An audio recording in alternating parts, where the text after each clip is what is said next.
Hi, good morning. Good morning. How are you? Good. It says that the host disabled the video, just so you know. I think you have to make me a co-host. Let me do that right now. Give me just 1 second. Okay.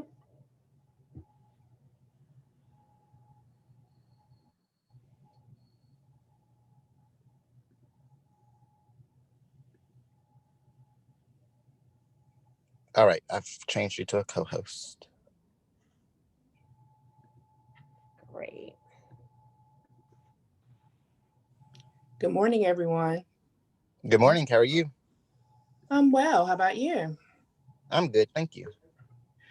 So, Jordan, when everything starts, if you can change me back to an attendee, Okay. because I don't need to be on the screen. Okay, I'll do that. Okay, I just wanted to get in with you all right now to make sure that everything is okay. But once we get ready to start, you can change me back to an attendee. Okay, But Miss Vita stays as a panelist. gotcha. Okay. Okay. Okay, and it still says that the host has stopped my video, just so you know.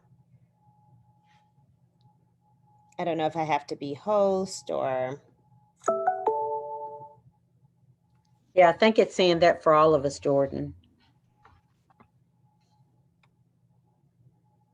Yeah, I think if I'm in as an attendee.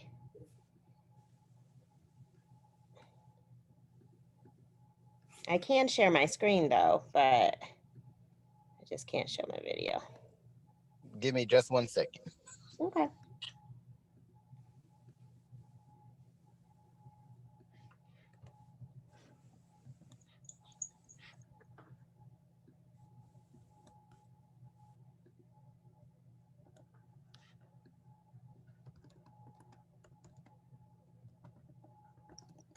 All right, you all should be able to share or show your video now. Okay. Hi. Hey Good everyone. morning. Good morning. Good morning. Thank you for joining us. Yeah. Thank you for having me. Yeah, I'm looking forward to it. I've attended about, I don't know, I've listened to you about 4 or 5 times and it never gets old. Oh, thank you. That's And we bought your book. Well, I bought your book way back when the earlier this summer, but all of our teachers have your book and so they're excited this morning as well. wonderful, wonderful. So, how many parents and educators will we have on today?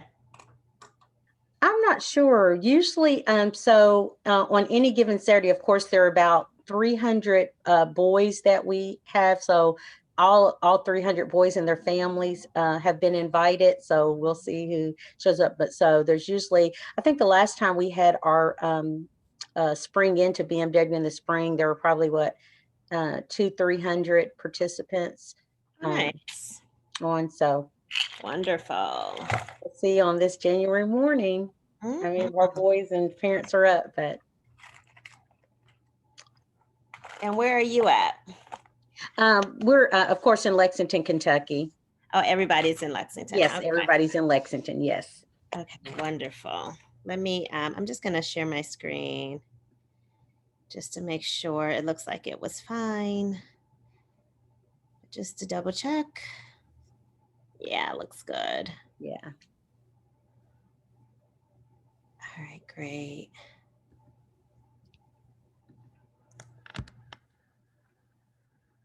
Now, Jordan, will people be able to, will the participants be able to comment in the chat box? Yes, ma'am. They are allowed. They are able to use the chat box to communicate with you. Okay, Yes. And so perfect. if you post something, usually the parents are great at responding. Okay. I have fun with like creating the resources for them to use at home with their Right. sons, and so it'll be a great session. Yeah. They're sponges when it comes to things like this. They really look forward to it. So Yeah, I'm grateful that you all have this organization. yeah, it's a blessing for our community. It really is. Yes.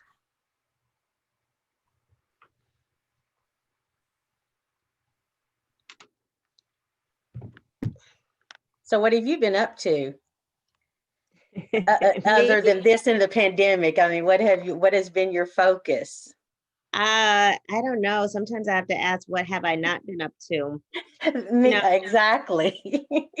it's amazing what the requests I get, the emails I get, the breakdowns and the struggles. And I mean, it's just been so busy. I mean, I'm getting like maybe on average like 10 requests a day. Sometimes it's just need Wow. requests.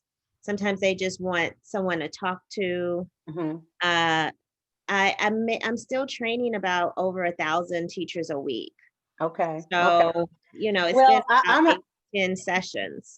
yes, I would love for that to happen. Of course, I work for the school district as well here in Fayette County, and in the future, I've mentioned your name several times in our planning. We have superintendent's leadership and things coming up, so we that may be something that hopefully we can do as well.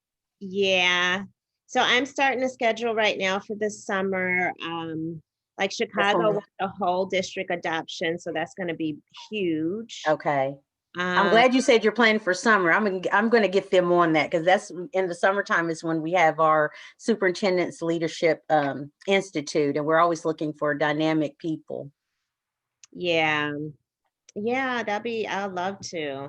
Okay, I'm going to get on that today. Yeah, just let Today. me know. Okay. A lot of good work. I'm teaching a cultivating genius class this semester. So that's going to be a really exciting time. And, just Yeah, preparing for class and I for know. rest and all that good stuff. It's been an extremely busy time. I know for some folks, they're like, doing it remotely. They think it takes less planning. It actually takes a whole lot more. Mhm.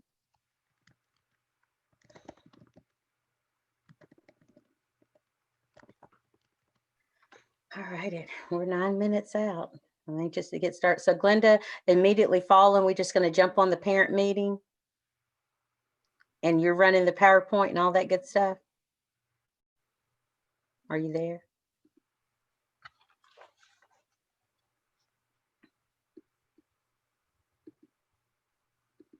Oh, thank you. First time I've had my hair braided in what, 5 years. That's beautiful. It helps during times of all the Zooms. You can just Exactly. Mhm.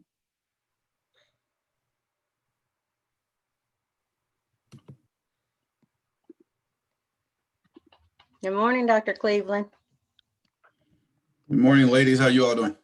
We're doing well. Great, great, great.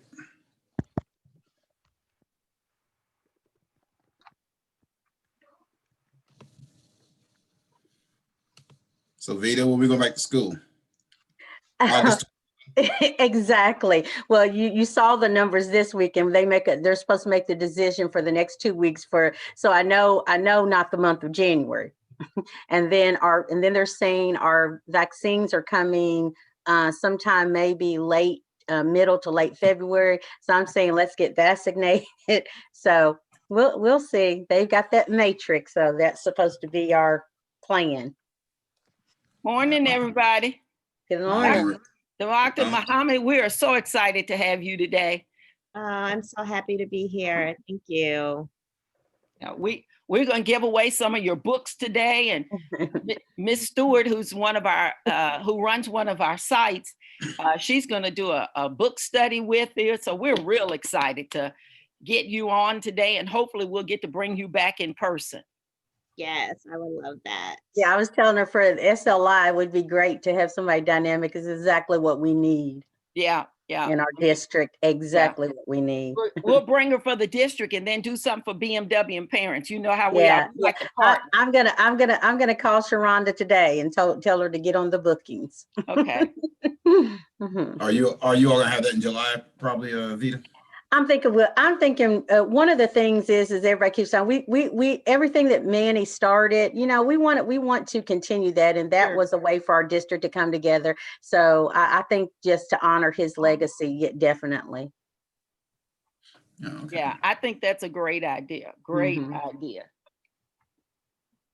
Well, we need to be cognizant of the fact that they're starting the process for the new superintendent. So we need Yeah, to I'm get. working with that.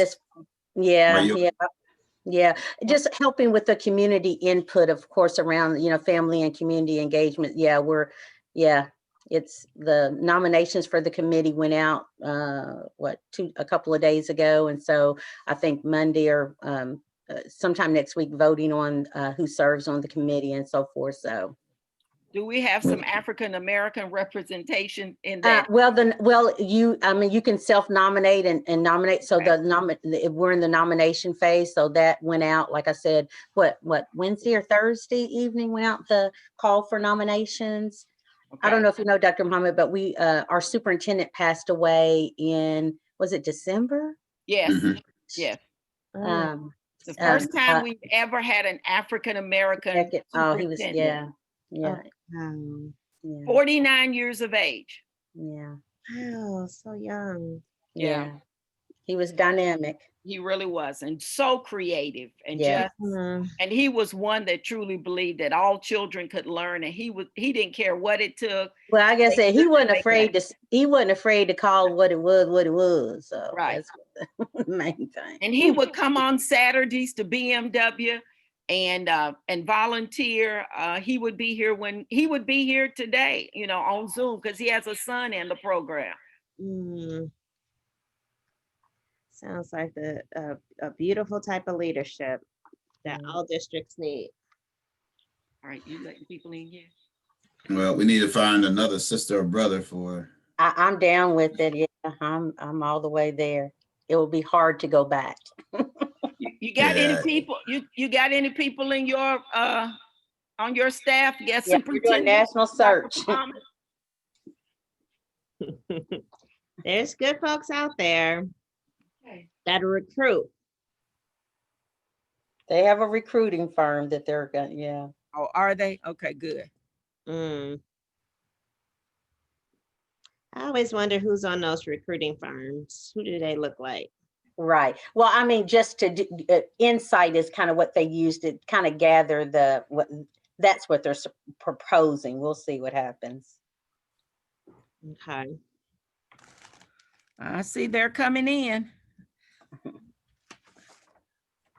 Hmm.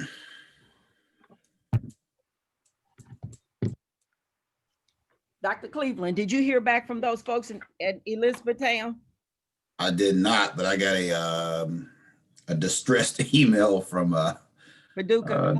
this. Yep. Please call us back. Da da da da da. So he wants to talk today at assistant superintendent at 2:00. Okay. Normally I don't do much on Saturdays but BMW, but I guess I entertain his call. He mentioned you in the email. Did he? Mm-hmm. Yeah, so we'll see. I'll follow up with the lady in E-Town too. Mm-hmm. Mrs. Muhammad, where are you from? Dr. Muhammad, Who? Dr. Where are you from? Oh, Gary, Indiana. Gary, Indiana. I did some work in Gary, Indiana. No way. I live in Yeah. Atlanta now. I grew up around Chicago, so Chicago area is kind of home. I was in Gary and Hammond. Oh, Hammond, yeah. I don't know why my doorbell keeps ringing. Yeah. Vita, one of your sorors, was the superintendent at Gary. 1 second, you. No. That was in 2015, 2016, something like that. All right, bye-bye. They're right outside of Chicago. Yeah, I got to spend a little time in Gary. Mm-hmm. We up to 72 people.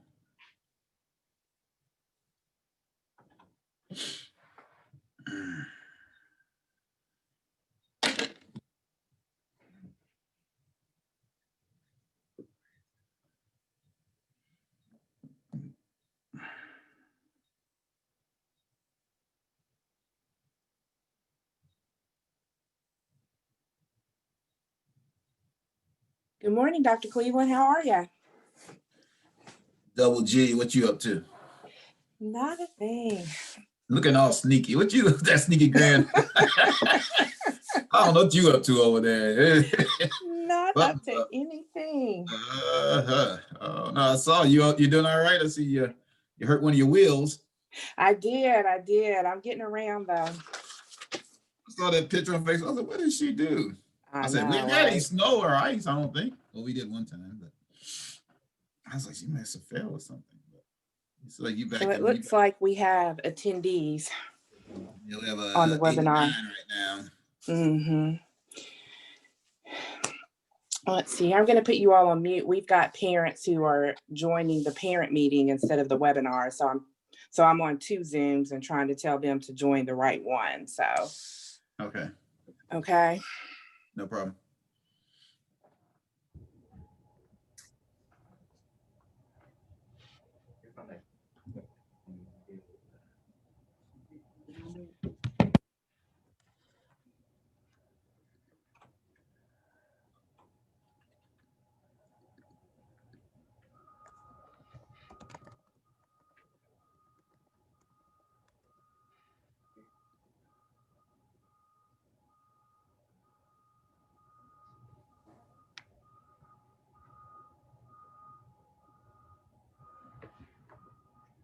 Oh, looks like everybody's coming in.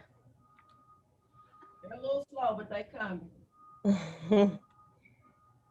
And you all just let me know when you're ready. Okay.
We'll give them a couple of more minutes. Some of them went in on the wrong Zoom. We're also having a breaking out in parent sessions after this, and some of them hit the wrong Zoom. So, Okay, no problem. okay, let get started.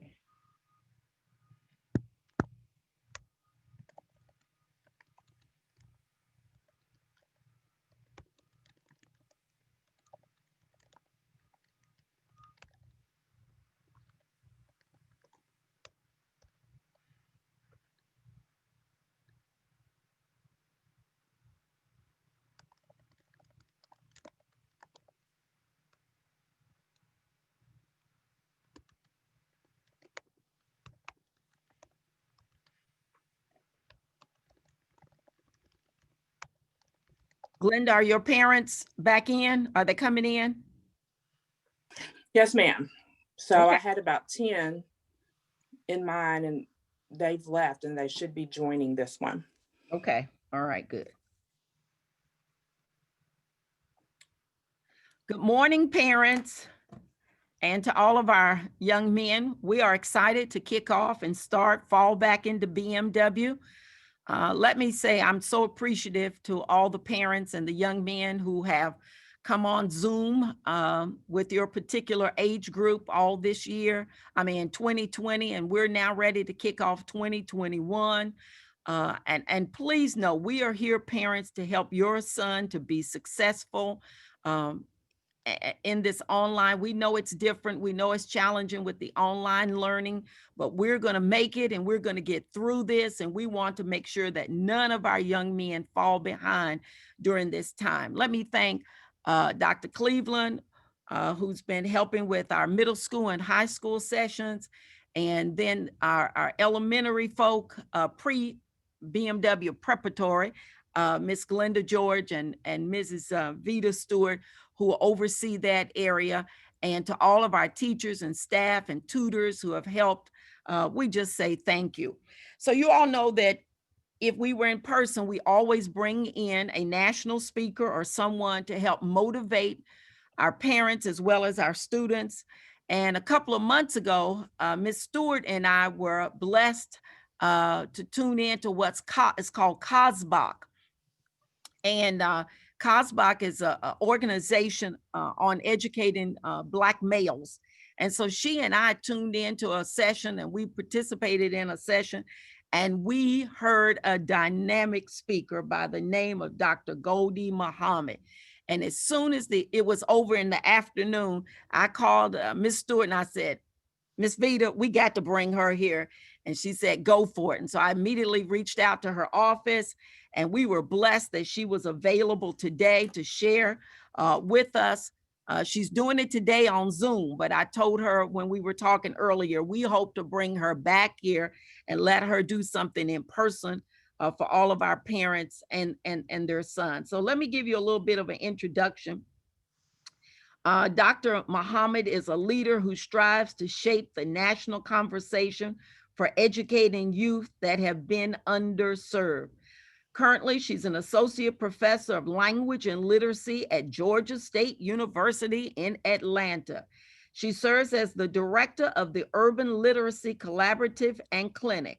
Her career also includes serving as a school district curriculum director responsible for grades kindergarten through 12, literacy instruction, assessments, and professional development. And as a reading and language arts and social studies and middle school teacher. Now, y'all know that's right up my alley. I was a middle school social studies teacher. She does have a PhD in literacy and language and culture from the University of Illinois in Chicago. She's done lots of research, and she's truly an educator who wants to make sure that every child has the best experience in school and to help teachers and parents. She has a book out called Cultivating Genius. We have ordered quite a few of those books. We're going to give some away today. Miss Vita is going to lead us in a book study on it. And so we're excited about that. Dr. Muhammad, welcome to Lexington, Kentucky.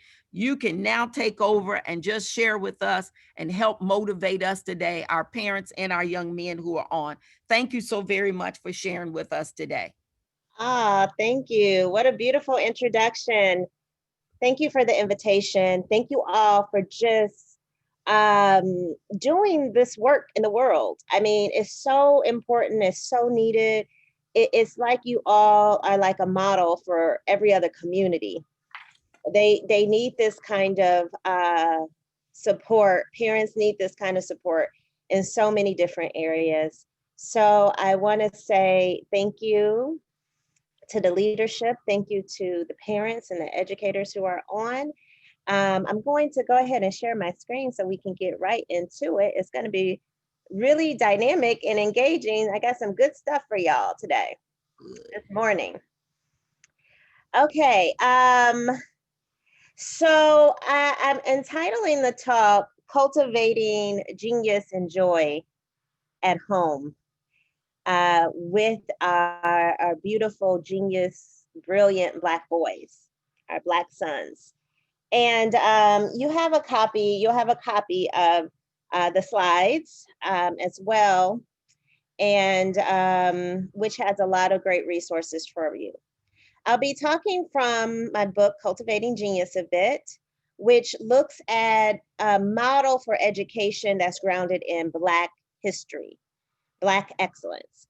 See, schools have been framed and designed around whiteness, what I call Eurocentricity, which means practices from Europe, and not so much about the histories and the liberations and the identities of Black folks. And we wonder why we struggle to get it right, not just with Black children, but with all children in the nation. We are not at levels and areas of proficiencies and excellence that we should be. So why not use Blackness as the model to move forward all of our children? So that's what the book is really about.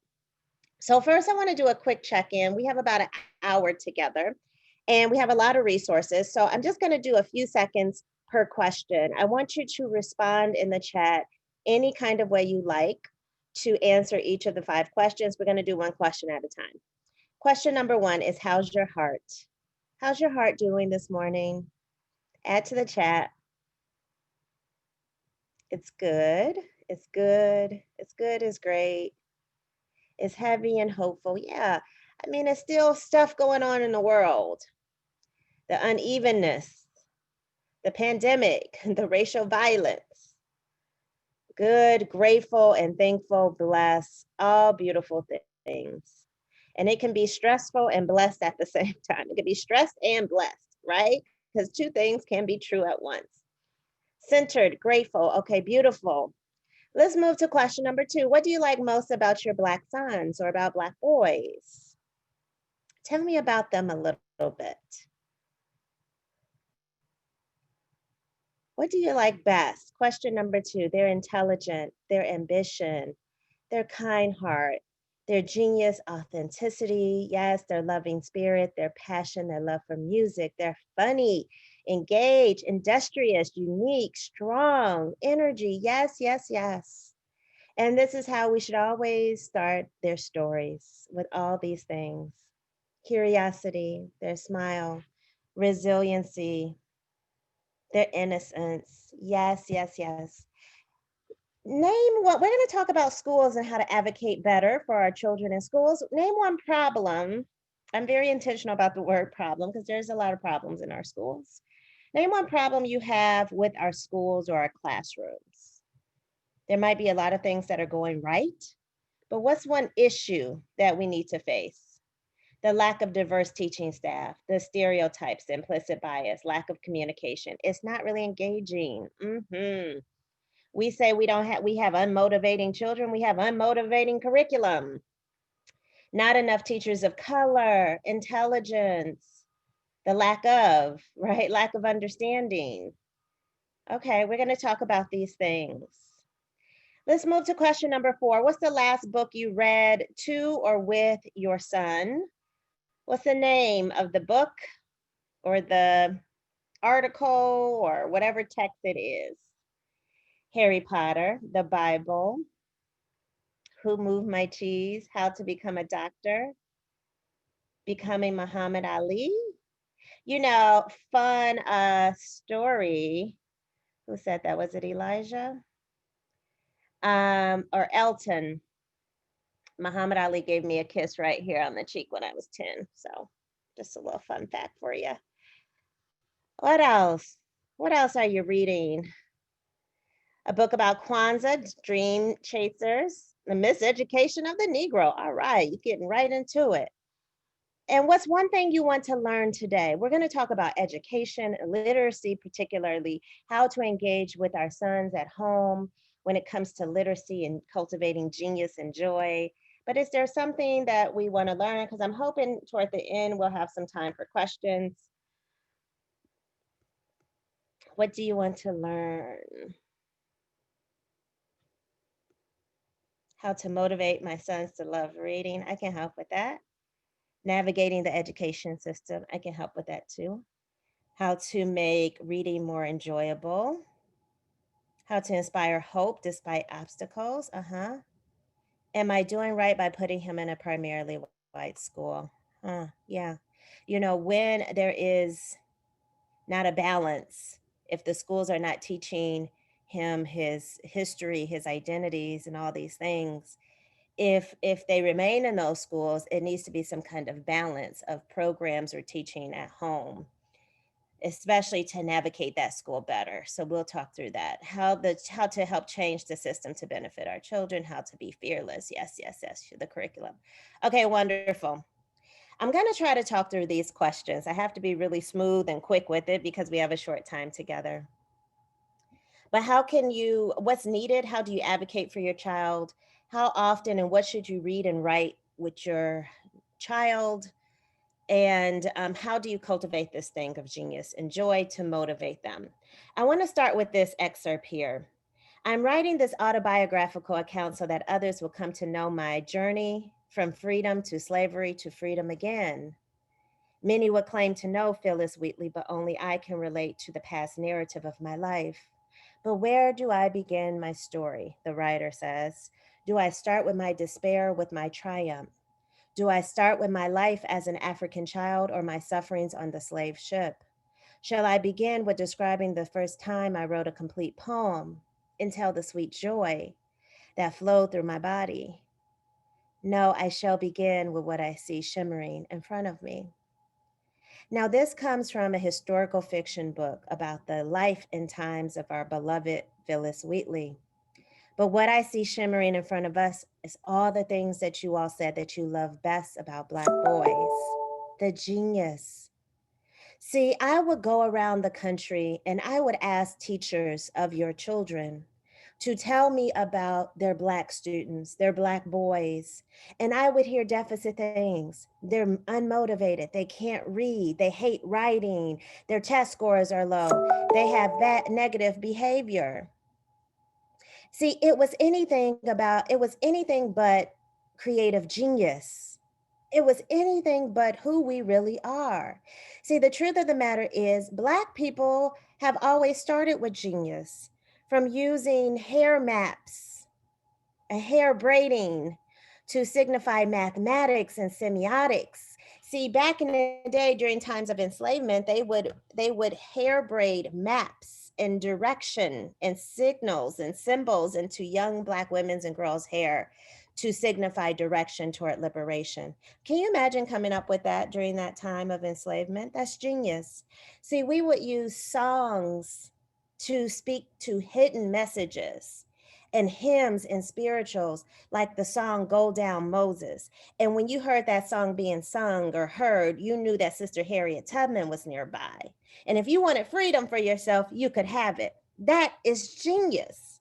Who thought to come up with that? We even had a book. We documented our own genius. A Black man wrote a book called The Black Man and His Genius in 1863. See, we have always knew and said and sort of verbalized our genius, but it's something that's happening in the system, in the schools, that has started our stories off with anything but genius. That started our young boys' stories off with anything but genius, as defiant, as confrontational, as disadvantaged, as struggling. We don't have struggling students, we have struggling systems, and we have struggling instruction. So next time, or anytime the teacher or the school says something about your child struggling, we're going to not start the story there. We're going to start the story off with that lesson plan, those state learning standards, that state assessment, the parts of the system that is grounded so much in whiteness that of course our students will struggle because it was never designed for them. Can you imagine having a tailored suit and the seamstress made this tailored suit and said, we want you to fit it. And you say, well, how am I supposed to fit into this suit? You never took my measurements of my body. You never asked me what fabric looks good on me, that feels good on my skin. You just made this suit and you expect everybody to fit it. And Black folks are saying this suit was not made for my body. See, that's what's happening in our school system.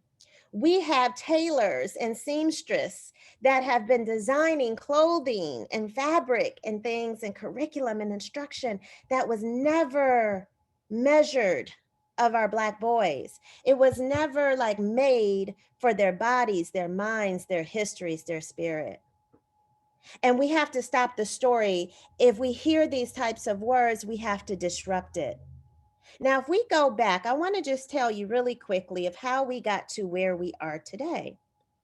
We had something in the 1600s, you all, called the New England Primer. It was the first textbook for teaching third graders how to read.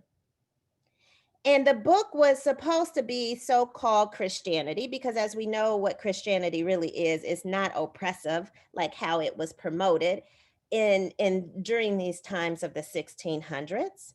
But this was the first book. It was published in Boston. It came from Europe before that.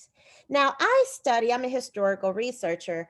I study this book closely. And in the 1600s, this book had so many problems. These are three of the problems. The book was focused on whiteness, white characters, white thought, white language, white representation, white everything. It did not have anything to do with identity or social justice or liberation. Did we need social justice in the 1600s? Yes.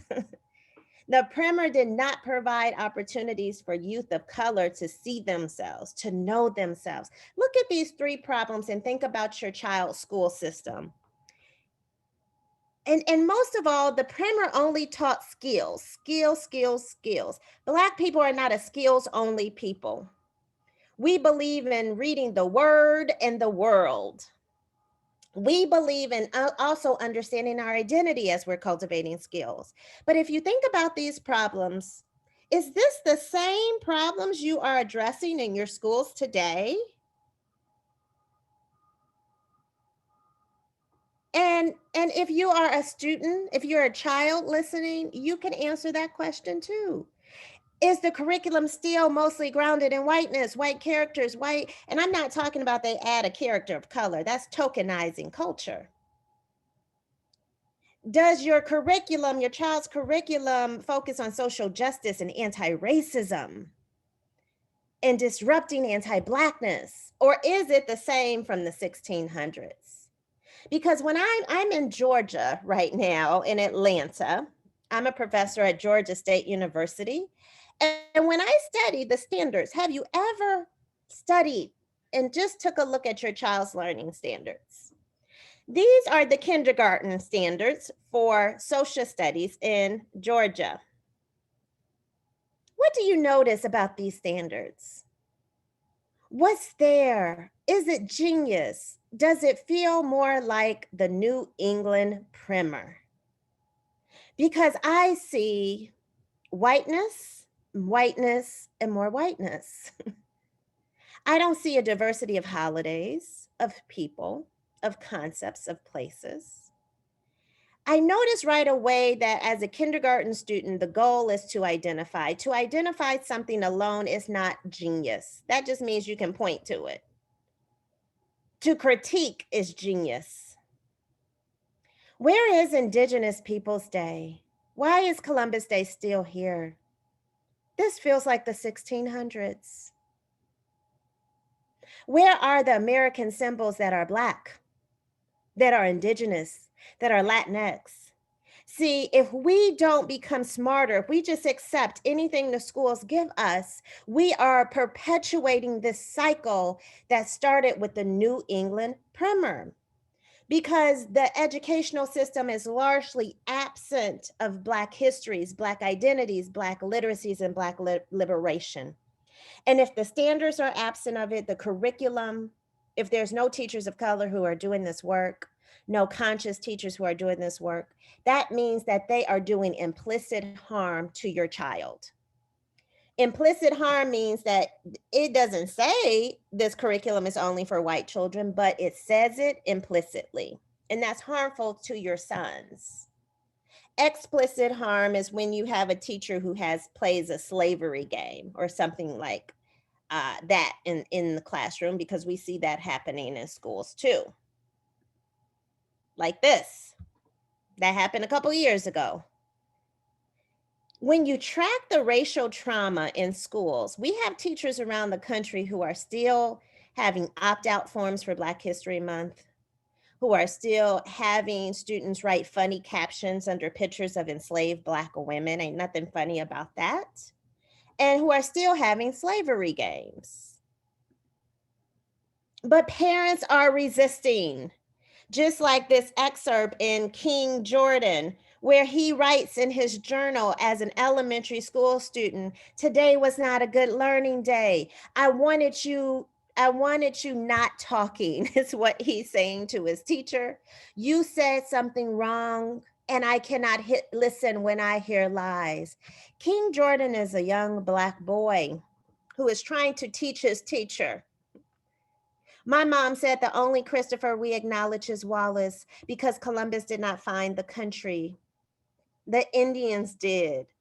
I like to have Columbus Day off, but I want you to not teach lies. My question for the day is, how can white teachers and white people teach Black history? Now, King Jordan is asking like the most important question of the century. And the teacher got caught up in her whiteness and her ego and says, "I'm disappointed." Now, this child has great sentence structure, vocabulary, identity, social justice, consciousness. This child is a genius, but our schools are not recognizing our genius. For an elementary school student to write something so provocative in a journal, this child should be celebrated. Because we have Emmett Till and Trayvon Martin just 58 years apart. That's not that long ago. We have a lack of diversity in schools, in our books. You need to ask your schools, when's the last time you evaluated the curriculum? And I need to see the report. If they cannot show you the report, you demand the report. See, because schools should evaluate all they have to do is tally it up. Who are the authors and the characters in the books that they are teaching? Because the national statistics will tell you that there are more animals in books than children of color combined. Look at the size of the mirrors. It's important for your Black sons to see themselves manifested in the curriculum. The white child looks happy. The white child sees himself as an astronaut, as a king, as a superhero. Black boys cannot just see themselves as enslaved or civil rights. We cannot just see every time they teach Black history, if it's seeped in pain, struggle, sadness, that's a problem. Your lesson plans for your teachers have to be centered in Black joy, with no pain involved. It's possible. But every time they teach Black history, if it's painful or suffering, that becomes the single story, the dominant story. Black pain, Black pain. Schools must nurture your sons' identities. Frederick Douglass was not just a Black man, he was an abolitionist, an activist, a revolutionary, a writer. You have to ask your teachers, how is your instruction nurturing my son's multiple and layered identities? His creativity, his humor, his artistry, whoever your son is. Y'all with me? Amen. Okay. So your sons have to have relationships with texts. This textual lineage is like a family tree of books. At the end of the year, at the end of the semester, if your son's lineage is blank, your son should be able to write in all the books or texts that they have read during that teacher's class that they remember, that they love, that's significant to them. If it's blank, it's a problem. See, the problem is Black boys have been deprived of textual lineage, meaning the text that we teach in schools, they don't really see themselves, or it's not relevant to their lives. It's no interest to them. So these are the ways that schools need to be doing better. And you have to know, if you're going to advocate for your son, you have to know what the curriculum looks like. That's number one. what the state standards look like, number 2, and how teachers are evaluated. That's number 3. That's a starting point. And if it does not have the elements I'm going to show you in just a second, you have to go to your school board. You have to go to the superintendent, to the principal, and say, this is a civil right to have curriculum and standards that meet the needs of my child. What are you going to do differently? And what are you going to do tomorrow? We don't have time to wait for you to get it right with my son. There are 4th graders who are Black in the country who are at 18% of proficiency. And for many school districts, that's lower for Black boys. So I want to know, what are y'all going to do? That's why people be having lawsuits against districts, because they are not doing right by our children when it comes to literacy being a civil right. So it's time for a new way forward. This is what I'm advocating for in my book and in schools. We have used the white way and the New England primer for too long. We got enough data to show that it does not work.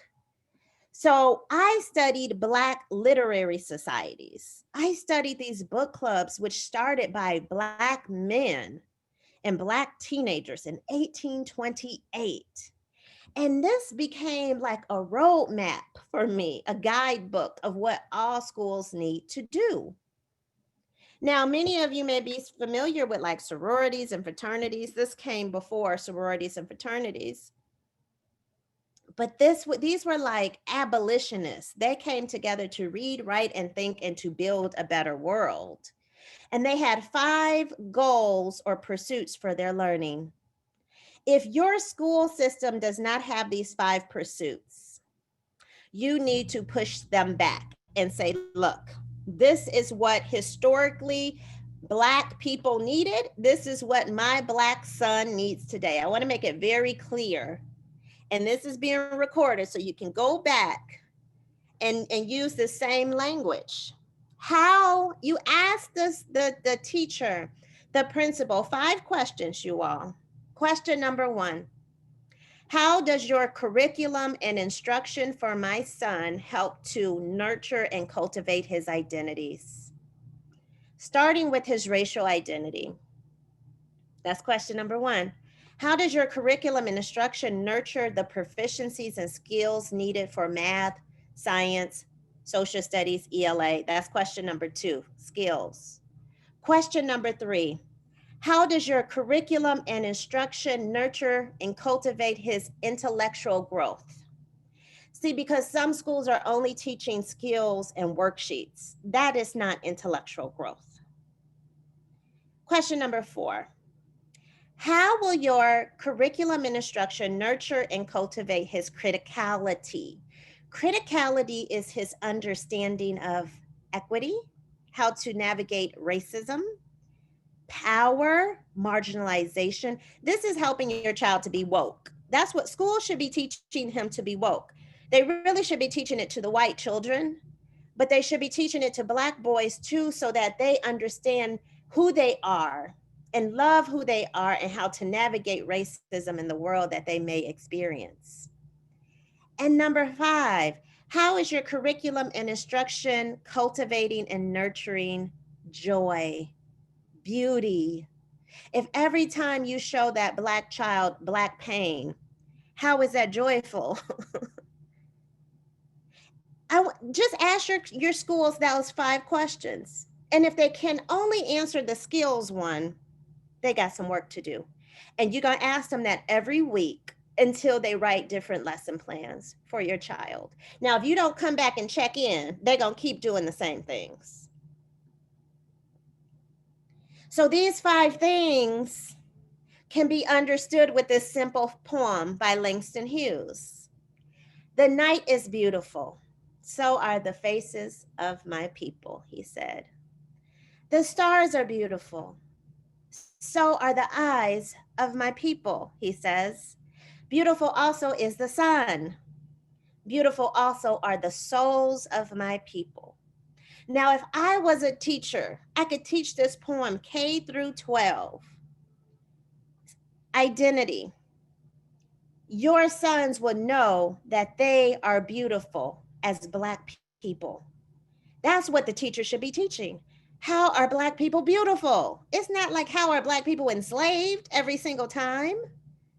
Question number 2, skills. I can teach metaphor. How are Black people compared? What object does Langston Hughes compare to Black people? The stars, the sun. Let's go to intellect. Intellect can be what is beauty and who gets to define it. Criticality. What social conditions created the need for Langston Hughes to write such a poem? Who were saying that Black people were not beautiful? Because you know they said that back in the day. They say it now. Enjoy. How is seeing different parts of my life and the beauty of who I am joyful? You see how easy that is to connect it? This is what I'm pushing legislators and superintendents and teachers every single day. I train thousands of teachers a week. I am teaching them to teach along these lines.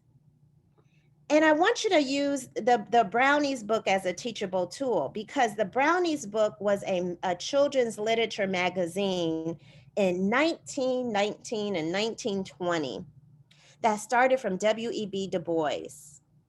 And they said that we need to show our children of color that being a person of color is a normal and beautiful thing. Number 2, that there are achievements associated with Blackness, that you can grow up to be useful, famous, beautiful people, that you should know the enjoyments and amusements and joys connected to being Black. See, this becomes our guidebook. And it should be the guidebook for your teachers as well.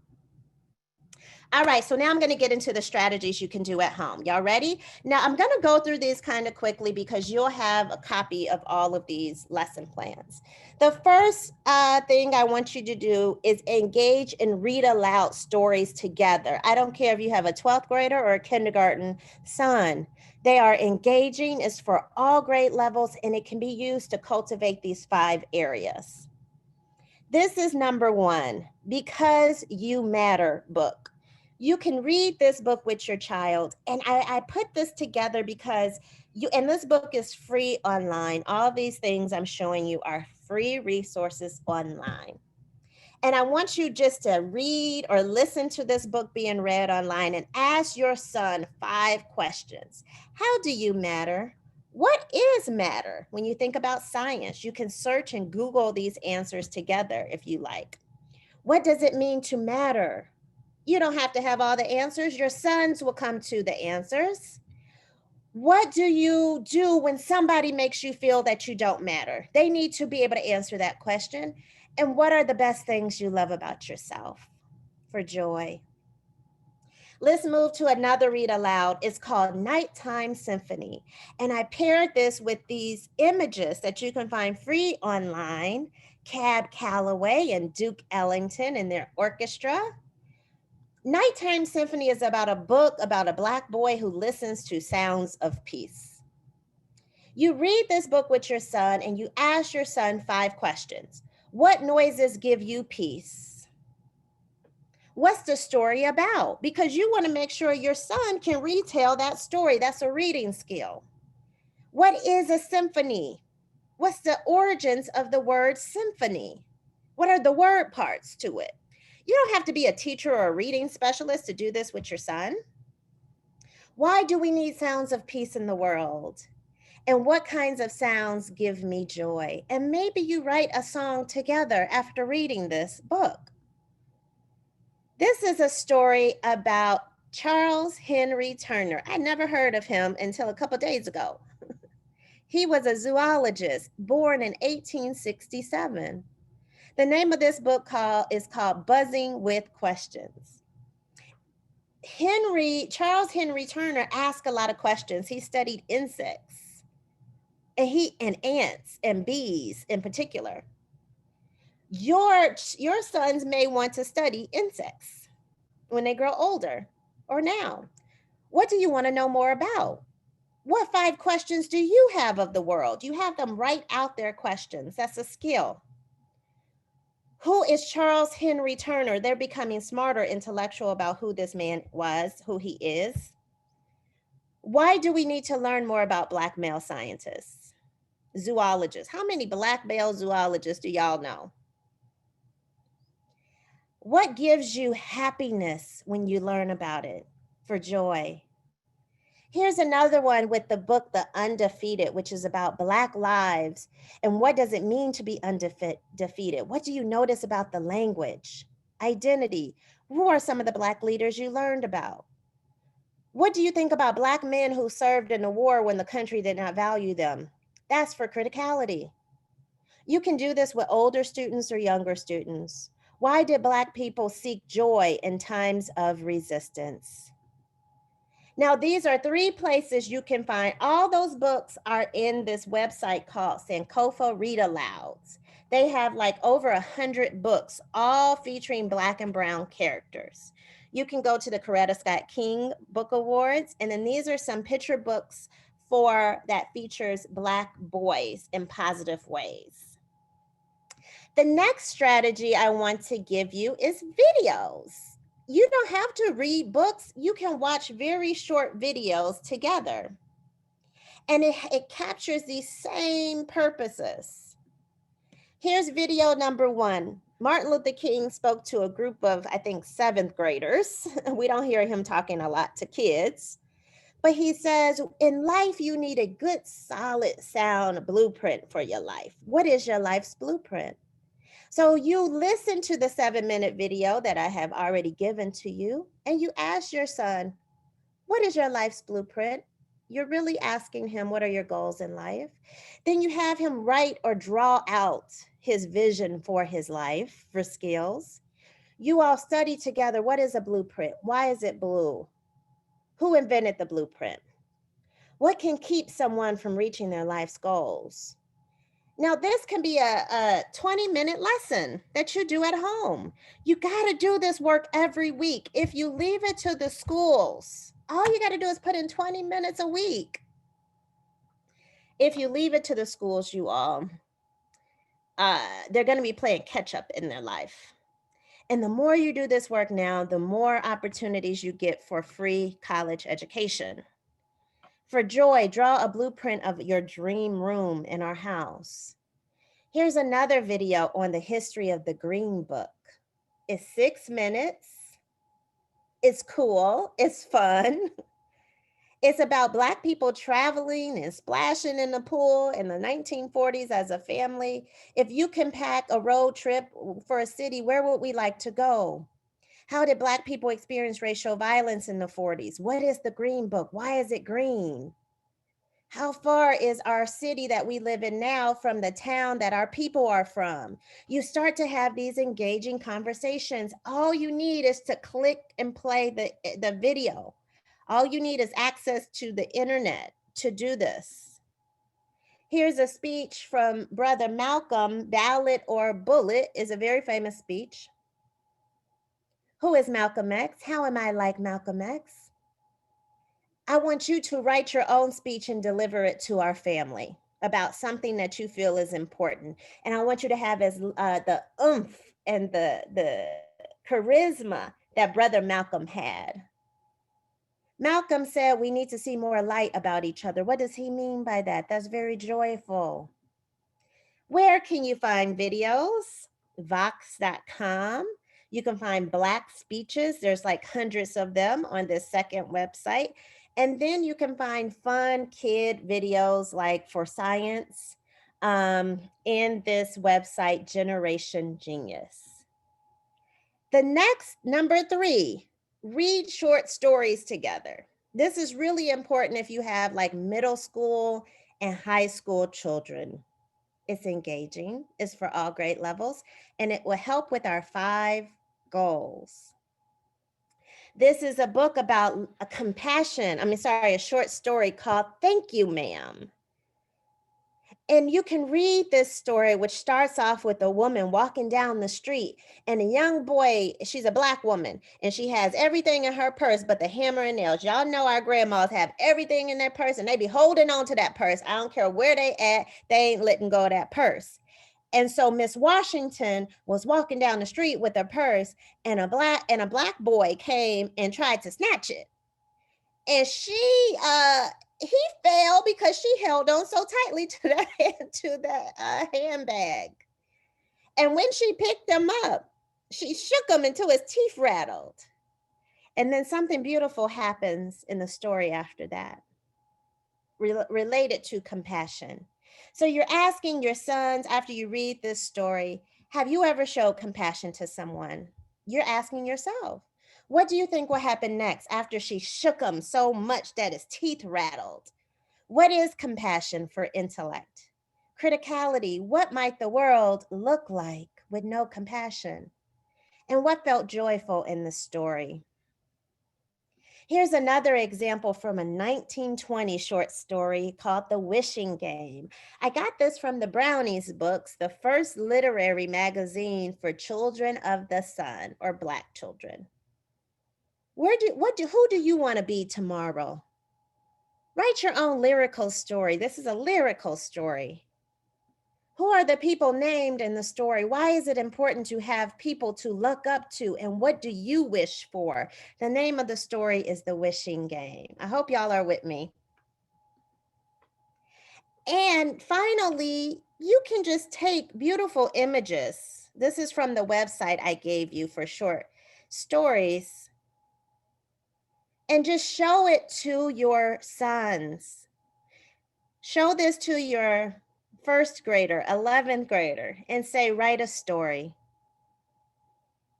If you're not doing this every day, every week, and you just leave it up to the schools to do right. Now, some schools, you might have a strong school, but we know that we cannot leave it up. We always have to supplement the education.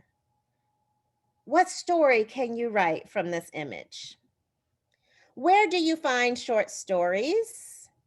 Is a whole list of short stories by Black authors, the whole collection of the 1920 Brownies book, the whole PDF collection, all the stories, all the issues, which has poetry, it has letters by Black kids. Langston Hughes wrote a letter when he was 12, and a letter is printed in this journal. And he said, one day I want to grow up and be a writer. Isn't that beautiful? So these are some resources. Lastly, I want you to listen to songs together. And I want your songs to be like your texts. Here are some examples. Now, those who know me, I love Stevie Wonder. I teach a class on Stevie Wonder's music at Georgia State. You can listen to this song, Black Orchid, which is about the beauty and essence of Black women. And you ask your Black son, how are Black women beautiful? Why did Stevie use the metaphor of the Black orchid? You can watch the video too. The video is really beautiful for the song.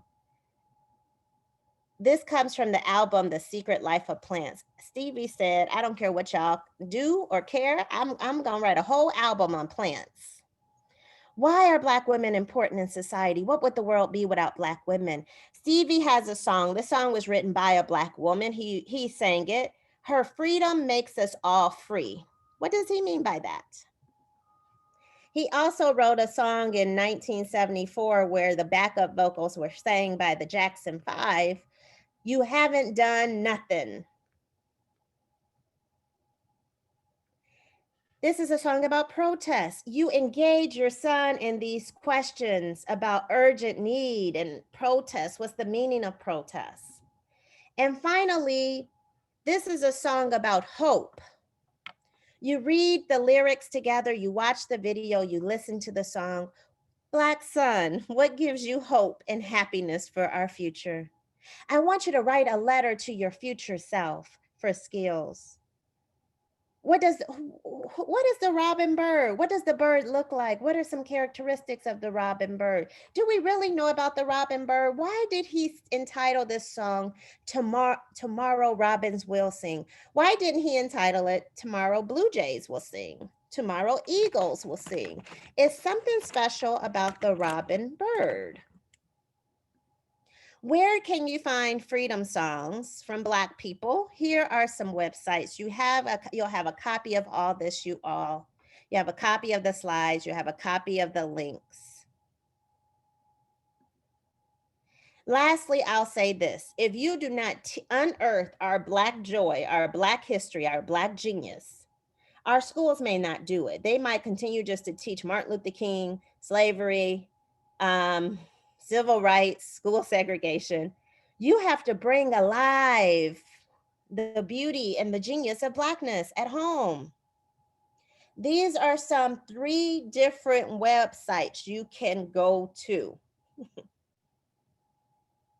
All you got to do is put in a search term: joy, genius, books, science, whatever your child, whatever you want to teach, you just put it into this search term and they'll give you pictures and text related from the 19th century. Here's your charge as I conclude. Your charge is to do these things. And if you don't do it, no one else will. You have to hold our schools accountable in the ways that I name. You must cultivate genius and joy at home and teach topics that they will not give you. You must have your son read and write every day. It's not once or twice a week, every day. You must begin their stories with genius and make sure your teachers are doing the same things, because we always do that. It's usually other people who won't do it. And lastly, we must center joy. Black people wrote in 1837 that by reading, you can visit countries, you can converse with the wise, you can view elegance in architecture by reading. Black people said that by reading, you can ascend to remote regions that can animate and enkindle the sublime emotions that can animate the human soul. How does my education at home enable joy? It cannot be just let them watch TV or play on their electronic devices. We have to bring more literacy and genius and joy in the home. So with that, I want to say thank you. We'll have the last 10 questions for questions, or last 10 minutes, sorry, for questions, comments, and beautiful remarks. This is my email address if you want to stay connected. All of this, the model, the explanation is in the book, Cultivating Genius. And we'll stop there. I'm going to stop sharing my screen so we can get some Q&A in the chat. What are y'all thinking about? That all makes sense? Because people who, you know me, Roz, I hit it hard in a short amount of time. And you did a great job as usual. So parents, if you have questions, you can unmute or you can put it in the chat. We got a few minutes. You can't unmute, but put it in the chat and one of us who are the panelists will give it to Dr. Muhammad. First of all, they all said, great job, great information, loved it. What's your questions? I have a question. So you talked about how we as parents need to ask our schools those questions. So once we ask those questions and we get pushback, what is the process and steps for us to continue to press forward and get what we need? I mean, from the folks that we're asking. So you do the same things that Black people have done historically. You galvanize, meaning you come together as Black parents. That you are more powerful in numbers. You know, I want you to imagine something. If Black parents took their child out of schools, out of the NFL, out of everything, what? I bet you people would change. See, there are no schools without us, especially in these large urban districts. It's mostly us. Can you imagine the power we have to push them back? Every board meeting, we come in numbers saying we need these 5 things in our curriculum. next month, we need these 5 things in our curriculum. You can write letters, emails, show up. You got to do the same kind of acts of protest that Black people did. They had many forms of protests through the, what I say, like the tongue, speaking, writing, action, the hand, showing up, holding. We got to do it, and we cannot do it. Transformation does not happen by ourselves. We got to do it together. That's how you do it. And today was an opportunity for all of us to get empowered, to know the power that we have, to get empowered so that we can, help our sons to be all that they can be. Dr. Cleveland and I were texting back and forth some of the lesson plans that she has out on the link, and we're going to put that link out on our website. This was recorded today, so you can go back, get the information. But some of these lesson plans, not only do you need to do it at home, we're going to reinforce them through BMW. And so this way, we've all become empowered today to understand what we need to do as a group, as parents. I hope you were held accountable today. You've got us as BMW Academy, and that you think about all of us coming together, and with the information we got from Dr. Muhammad, and later going to bring her to Lexington once this pandemic is over. I mean, I'm empowered today. So I'm also seeing a question in the Q&A box. How do you feel about the relation of suicide rates going up in young Black men? People aren't talking about this. Mm-hmm. But this is a serious pandemic. We had a pandemic before we had this pandemic, you all. But folks were not talking about this. They weren't talking about loving and centering our Black boys to prevent as much as we can this kind of thing from happening. So I'm outraged, and the whole nation should be too. People are protesting in the Capitol right now. Foolishness. Protest Black boys and suicide rates. Protest something that relates to humanity. And this is what I'm saying. If we do not change what we do in schools, in communities, and in the home, we will lose our Black boys and our Black children. And sometimes we're losing their spirits. Sometimes we're losing them like physically. And sometimes we're just losing their interests in knowledge, in power, in education. Yes. How do we utilize HBCUs more effectively? Another question in the chat. So, we have to be partners with them. We have to encourage, get just as excited when students get accepted into Harvard, when they get accepted into Howard. Sometimes we get so excited that they go into these toxic white schools and not for schools that will actually nurture who they are. And so they need to partner with schools and communities and have programs with us. Curriculum, they need to be in the school. If you have a local HBCU, be at those school board meetings. It should not just be parents. It should be university professors like myself. It should be HBCU folks. It should be all folks, for real. The next question, did my school treat me like this? It's funny because I grew up like in Gary, Indiana, and then high school, we moved to white suburbs. So I went from a place where my identities were nurtured. They even said my name. My full name is Golnasar. No one wanted to call me Golnasar when I went to the white suburbs. And I mean, people call me Goldie. I love Goldie too, but they wouldn't even try, right? And so the high school that I went to, I didn't see any teachers of color, no Black teachers. And they had the most problematic curriculum. Now, it so happens that they called me, my old high school, to train their teachers on racial justice. And boy, did I go in on them, because I was a student. And I said, y'all did harm to me. And I achieved despite of. We have despite of children. Your sons might be despite of children. They will achieve despite of the janky system, but we don't want despite of. Imagine if the system actually nurtured who they were. And if they can achieve despite of, imagine what they can do when they have better schooling. The next question, what will be the direction of the Fayette County with a new superintendent? Will this be a good point, a starting place? So schools like New York, districts in New York City, Chicago, they have adopted my model to holding teachers accountable for teaching us.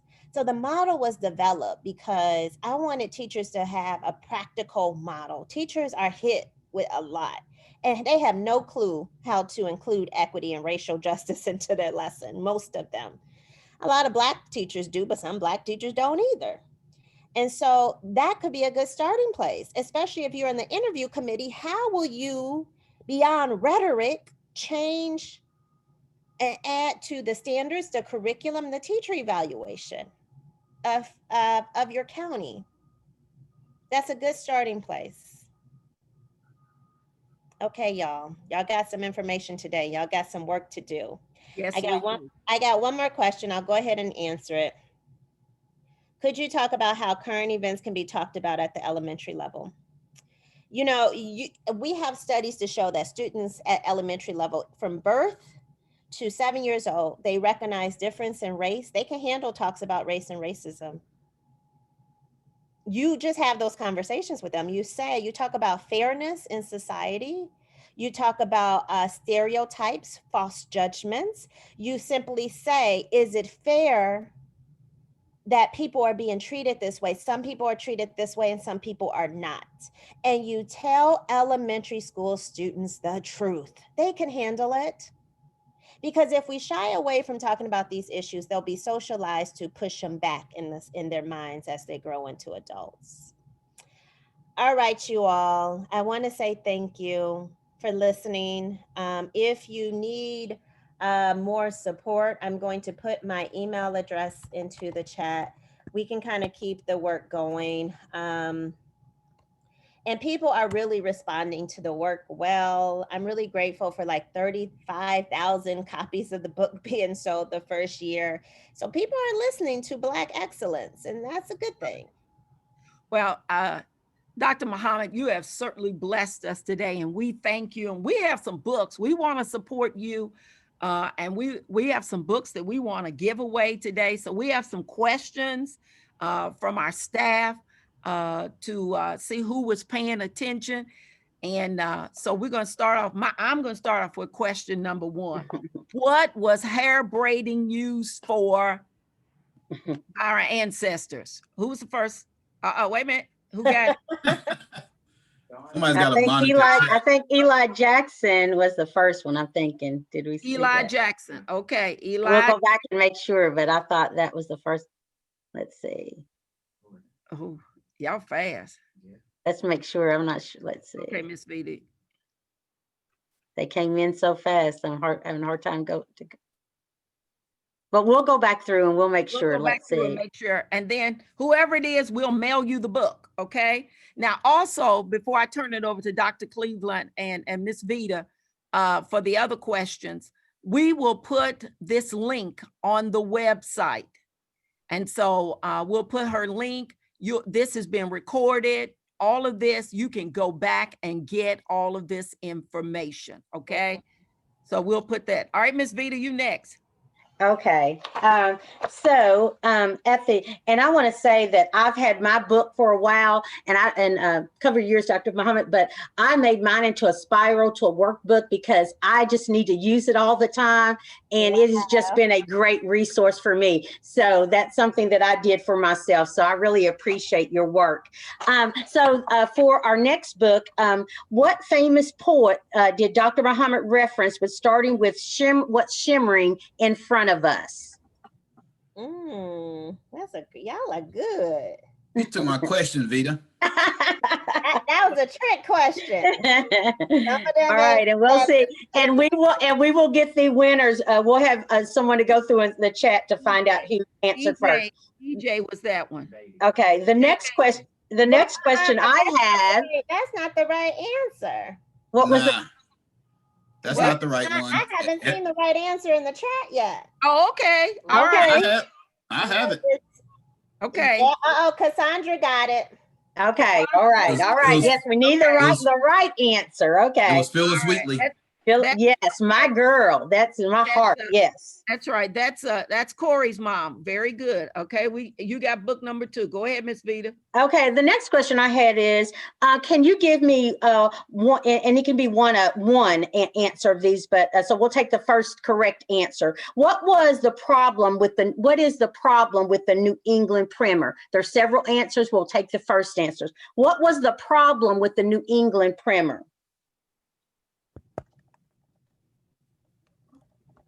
Who got it? All right. Well, has anyone reached the correct answer? Is someone checking the chat for us? All right, they're coming in fast. We'll make sure okay. So we'll make sure that we see the correct answer. Keep putting that in there. We'll keep moving. My next question was, what is implicit harm to our students? What is implicit harm to our students?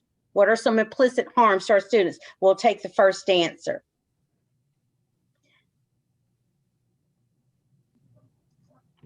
Okay, so we aren't just giving these away. You're gonna have to go back and get the answers for these. The next one that I have is when did the literary societies, the Black literary societies begin? She gave us a day. Well, around what time? When did the Black literary societies begin? Even before we had, she said, our sororities and fraternities, we had Black literary societies, and she gave us a date. So you had to be intentionally listen. All right, that's what I have for right now. This is incredible. All right, how many more?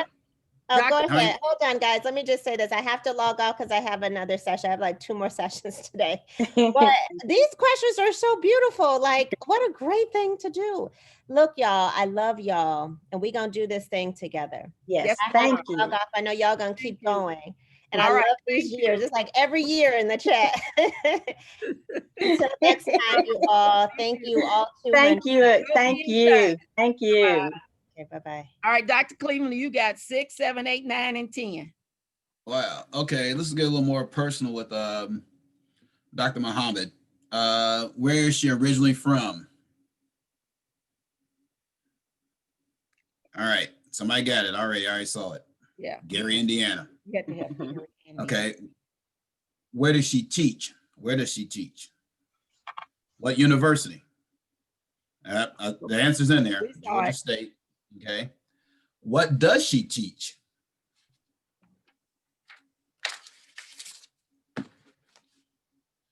I haven't seen it, I don't think. Go back. I just saw it. Go back. Yeah, we saw whoever had put literacy. Literacy. Okay. Excuse me, Dr. Cleveland, I'm sorry, but Roland Russi, you are putting nonsense in the chat and in the Q&A. And if his parents are on the chat, could you please have him to stop that?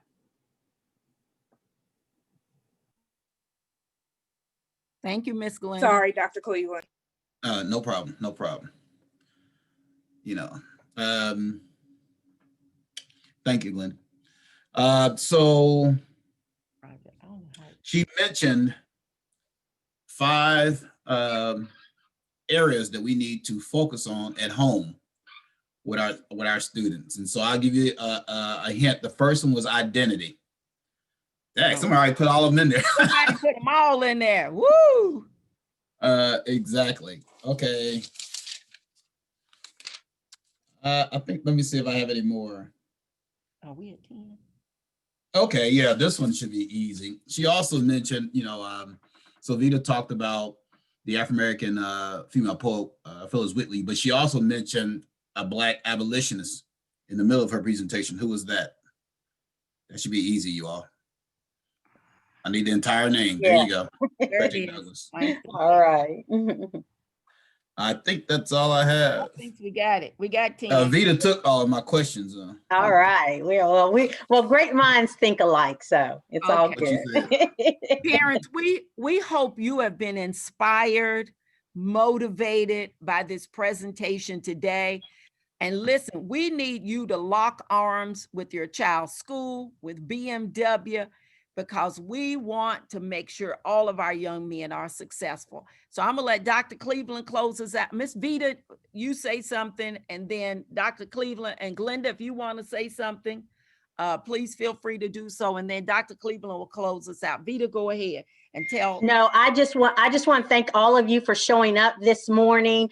I think it's already been said. Dr. Muhammad has given us a challenge and a new energy and charge to really cultivate the genius of our sons. And we're not going to wait for other people to do it. We're going to start, but we're going to hold them accountable as we're creating the genius to perpetuate that again in our schools for our students. So I think it's just a beautiful way for us to start this year. And I'm encouraged and I'm challenged and I'm going to do better. And I hope you will too. Dr. Cleveland? You have any words, Glenda? Hello, everyone. To reiterate what Ms. Stewart said, this was an excellent session, and we have provided you all with tools to cultivate the genius in your sons, and we hope that you all will make use of those. And Ms. Stewart, Dr. Cleveland, Dr. Akins, and I are all here to help you so that we can partner together to make sure that all of our African-American males succeed. All right, thank you. Dr. Cleveland, before you come, this is a reminder to all of our senior parents. We have a session at 12 noon. You got a separate Zoom link for that with Murray State University. Murray State has 10 scholarships that have been set aside for BMWA young men.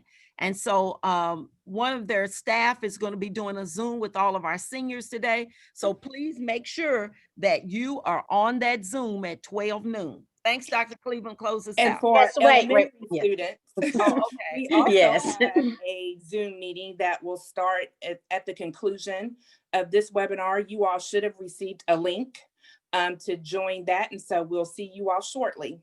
Yeah, All right. so give us transition. Yes. All right. All right, Dr. that was a great morning. Great information, great knowledge. Trust me, as a college professor, the information she gave you all is critical. And the challenge she gave us is critical if we want our students and scholars to be successful. And just understand that a child is only educated at school as an uneducated child. We need to teach at home also.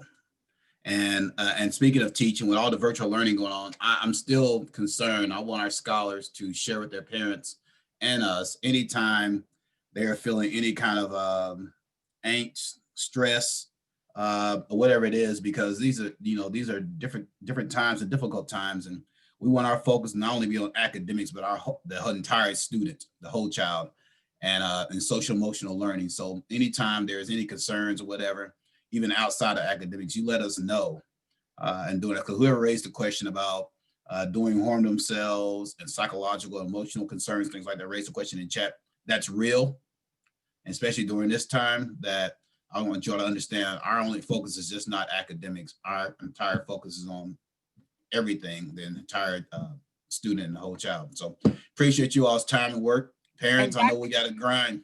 Dr. Cleveland, remind them that we now have on staff a psychologist that Yes. if anybody needs, we're offering sessions for middle and high school boys if they need a little extra help during this time emotionally, that we now have a psychologist on staff. We send emails about that. If you want your son to be in those sessions, we are offering them. You know, everything you need, we try to supply. So please take advantage of it. Exactly. And take a, tell them to take a little break on social media and the games, and definitely the news. I'm not saying not to stay in tune, but if you internalize too much of that stuff, it's going to impact you psychologically and emotionally. Okay. So, but thank you all. And I guess we'll see the parents at noon, correct? Yeah. You'll have a great weekend.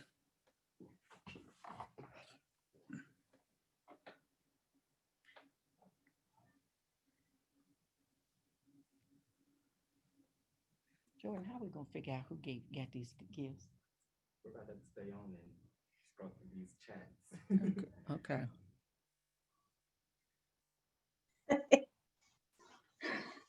Don't forget, we still have attendees Right. on the Zoom Okay. before we chat.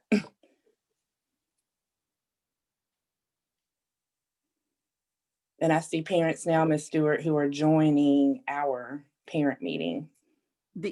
our parent meeting is only. I just log on. Do I just log on to that meeting? Because Yes. from So the you leave this one and you just log on to the other one. You should have a Zoom. You should have the Zoom link in that email. yeah, I have that. I have to save that email. Okay. So if you just go to that, it'll take you to the other meeting.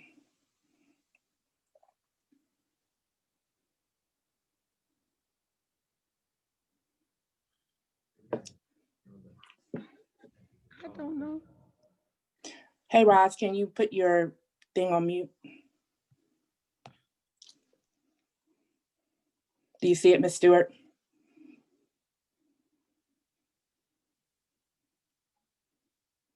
We still have about 34 people on this one. Once Jordan closes it out, it'll take everybody out. But I want to make sure you're good. I just want to remind people that there's only a meeting for senior parents. There's no high school or middle school meeting, only for senior parents at 12 noon with Murray State.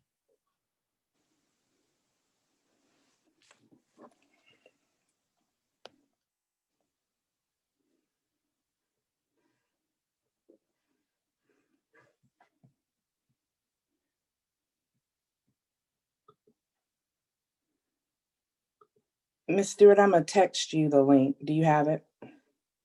Glenda, tell Miss Yes. Stewart we need her questions. We need to go back through the chat and get our winners. She can hear you. Okay, Miss Stewart, please give us your questions so we can go back through. We're going back through the chat to see who was first. I need Dr. Cleveland. We recorded this, didn't we? Yes, we did. Okay, because you should be able to print out the Yeah, let's see. chats and save it also. Yeah, my first question was, what famous poet What did number was that? that? I'm thinking that was right after your question. So that would have been 2.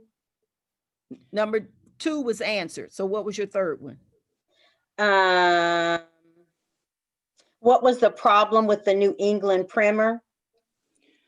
Okay, Miss Stewart, I need you to come to the other Zoom. Okay. Please. We'll go back through them. Y'all Just, go yeah, ahead. just go back okay. through the chat. We'll go Okay, back through the okay, chat. okay, You all can right. save it. And then Dr. Okay. Cleveland, we need your questions. too. Questions. All right. I'll have to log off because I'm going to get, okay. All right. All right, See you go ahead. guys. Thanks, y'all. We're going to end it. Go ahead.